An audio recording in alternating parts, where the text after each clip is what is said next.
Hi, I'm Emma and welcome to my channel. We're the Adams family of 4. Today's video is based on the UK adoption assessment, and I want to talk about our PAR report, which is the prospective adopters report through stage 1 and stage 2. If you like our channel, then please give us a thumbs up, please comment, let us know what you think. If you've got any new ideas about what videos we can do and what we can share, we're really happy to connect with you. And if you just want to share your experience and tell us, let us know where you are in your journey and how you're finding it, we'd absolutely love to connect.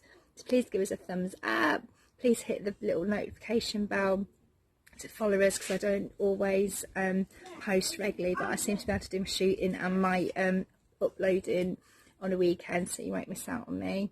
Yeah, and find me on Instagram at Emma Adams, the family of 4. That's where I share a lot of our experiences on there. So the reason why we decided to share our experience on YouTube was because there is not this, I think, apart from Amy, I think her name is, there's nobody else that shares their experiences. And obviously everybody's experiences are different, so we decided we would share ours now. So we've been adopters for about, we've been in the adoption process for about 6 years now, and then the second time around we decided to foster to adopt. We've got 2 beautiful little girls, and they've got 4.5 years apart. So I'm shooting this video in the garden because it's really warm today, and the girls are out in the paddling pool, and you can probably hear them in the background playing and enjoying themselves. So the prospective adopters report. So I'll talk really briefly about the part, about what the report consists of, and then I'll concentrate and talk about how we found it and our experiences. So the PAR report goes over stage 1 and stage 2. And with our local authority agency, they said it was 4 assessments over a 3-month period that lasted 1 to 2.5 hours each at home. So it's split down into different sections, but there's the home assessment section, which has photographs of us, the social workers' recommendations and advice about us as prospective adopters. It's got a summary pen portrait of us and our plan to adopt, which includes our personalities, our interests, our experiences and lifestyle, our support network, and our the type of placement which we're offering. It consists of our family tree. I'm just turn the page because I made some notes because I couldn't remember all this. The second section is the assessment report, and that covers our family environmental factors, so that's our family background and early childhood experiences, our education, our adult life, work, health and other issues,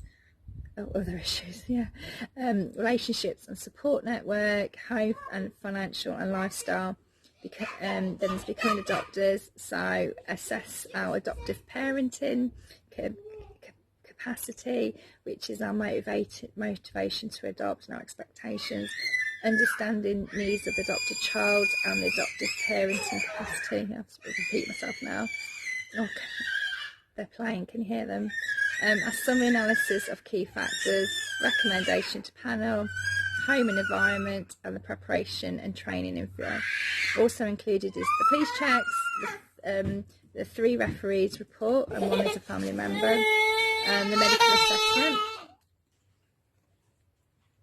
medical assessment, and the PAR report also includes some appendixes, which is our family tree, the eco mat, which is our support network, and chronology from birth to present. Oof, what a mouthful. So yeah, it's quite a hefty document and it covers everything, but obviously it has to cover everything because the social workers have to be sure that you're going to be good adopters for the children that they place with you. So so how I cope with the PAR report was completely different to how my husband coped with the PAR report. So obviously at the beginning of our journey we didn't know our social worker very well, so I was trying to build that relationship up while we was trying to do this assessment. it is a bit of a forced relationship at the beginning, but all new relationships for this type of thing are a little bit forced, I think, until you get to know each other. You know, and they do ask some quite personal questions. Really, they really get down in there to find out what type of people you are and what experiences you had, so they can assess what your parenting style, you know, is going to be like for these children. So I found it easier to share than my husband did. He found it really, really difficult, especially with some of his childhood experiences. So yeah, so my husband experienced some trauma, I think, in his teen years of his childhood. And I think his coping mechanism, and it still is his coping mechanism now, was really not to really deal with his feelings because of that. He's put them in a box and closed them off. He's really good at detaching himself from things, so that's his coping mechanism. But obviously through this experience, that's what's got highlighted. Right in the early childhood really phase for me, I had some childhood trauma experiences as well, but I was too young, I can't remember mine. But again, perhaps that was easier for me to share with the social workers. So, but obviously that's all got shared. I think not everybody goes through trauma. Obviously, not everybody has any experiences like I'm talking about now in their childhood. But I think for us, that helped us really understand about the trauma for the adopted child and kind of what they go through based on reflection on our experiences. So I think our PAR report talked a lot about that really, and how we cope with it, and how our parents brought us up really, because I think that tells the social workers a lot about the parenting style you're going to have, because a lot of your parenting style comes from your own parents and how they brought you up. When we did our eco map, our support network right at the end of our journey was very, very small. We've got lots of family members, but they live quite a long way away, so they're not on hand to support us apart from our mums. And we had some close, but we do have close friends. If you've got a small support network, I wouldn't let that put you off. It didn't go against us, because it is quality, and we was able to demonstrate the support that we've got there and the level of support we've got there, you know. And it's not just about them being on hand and helping you and babysitting you, it's that, you know, it's the telephone contact support, the emotional side of it and stuff. So that was never an issue for us really. And when we went back the second time to do adoption for foster to adopt, when we looked at our support networks for the second time and reflected upon it, you know, our support networks had opened up hugely with who we can include in there, and that was a really positive experience for us to reflect upon. What else? Yeah, so how did we complete our PAR report? So like I said, our social worker came round and sat down and stuff and spoke to us, but I think he was really good at assessing what we were like, you know, our strengths and weaknesses as individuals, but also our strengths and weaknesses as a couple and how we work together. So it was quite evident to the social worker that he wasn't getting my husband really to open up and share as much as he wanted to. And I think the social worker also assessed that I did like an element of control over our situation and things really. So he used to give us what I call homework really. So every time he saw us, he gave his sections, he gave his questions on sections of the PAR report. We talked about them and stuff, and then we went off and we spoke as a couple and reflected upon it, and I wrote it all down. I wrote reams and reams and reams of it down. I wrote too much really. The social worker didn't need as much as I did, but that's me, and that's one of the things I like doing and how I cope. Some of our friends, that wasn't for them. They prefer talking about their experiences with the social workers. and get the social workers to do all the writing. But for us, me having that element control and writing it all up was really good for us. And it was good for my husband. It worked for my husband because obviously he felt comfortable with me. He could open up to me, especially about his childhood things and stuff like that. But he didn't, in the early days, he didn't feel comfortable enough to open up to the social worker about that, because obviously we didn't know the social worker very well and we was building up our relationship. So don't be afraid to speak out and, you know, and do what feels right for you with your coping mechanisms. I think that's one of the things we've learned through all our journeys, really. We're not afraid to speak our minds now, whether it's positive or negative. We've built up a really good relationship with our social worker, and we can air these things with confidence, and we know we will get an open, honest reply back, even if it is not a reply back that we don't like. So yes, so I really enjoyed writing up the PAR report, and my husband didn't really enjoy this part of the process as much. One of the other things we struggled with was the financial assessments and the medical assessments, and also in a previous video I have said my husband struggled with the preparation classes as well. Yeah, we both struggled with the medical assessment, the financial assessment, not because we didn't understand what it was needed for. We absolutely understood why it was needed for. You know, they need to make sure that you haven't got any long-term health conditions or any instability periods in your life, because obviously it's a huge trauma for the children to get attached and to move in and to, you know, to go through that placement period. And it's obviously just trying to reduce any other future traumas as much as possible for these children. When we were going through our assessment, you know, our friends who were similar ages to us didn't long have their children, so we went through all the negative feelings, negative thoughts about what, you know, why do we have to do this, why do we have to justify ourselves, other people don't have to go through this, other people don't have to you know, justify themselves why they're going to be good parents. So that was a tough time for us. We did it because we knew what the end goal was. You know, we wanted to adopt a child, but we struggled to come to terms with it. We did struggle to come to terms with it, but we did it. We've got through it, and we've got two beautiful children. Be prepared. I think this is an emotional roller coaster time.